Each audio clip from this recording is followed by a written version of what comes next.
کار به اجاره لاستیک خودرو رسید. 2 جفت 3.5 میلیون تومان.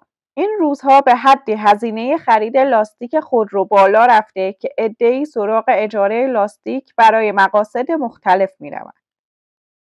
و این هم وضعیت تونل جاده چالوس در سرما و یخ.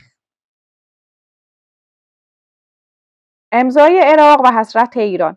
عراق پس از امضای قراردادهای چند ده میلیارد دلاری برای توسعه میادین نفتی و گازی خود، یک قرارداد 25 میلیارد دلاری با انگلستان امضا کرد. در بین کشورهای حوزه خلیج فارس، ایران تنها کشوری است که طی یک دهه اخیر موفق به جذب سرمایه‌گذاری خارجی در حوزه انرژی نشده است. فوت نوزاد 4 ماهه زیر دست پدر.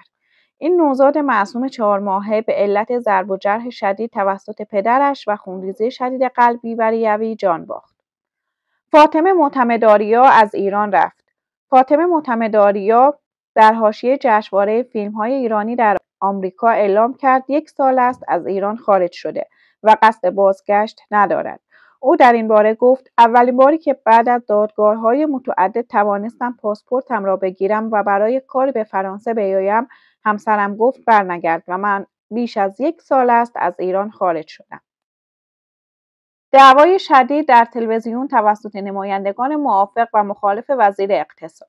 که کسری بودجه داری معناش اینه که ولی هیچ دوله‌ای شده. آقای ما 700,000 میلیارد تومان توی 6 ماه به مردم درآوردی. کسر بودجه نباید از جیب مردم تامین بشه. کسر بودجه و برخورد با برنامه‌های قرارهای ناشناس در فضای مجازی.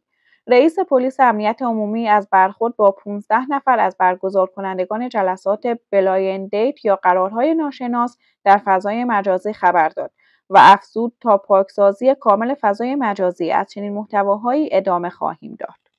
ممنون از اینکه تا پایان این گزارش‌ها با من همراه بودید. اینجا رسانه خبری خبرک، جایی برای گفتن و شنیدن چند خبر روز ایران و جهان.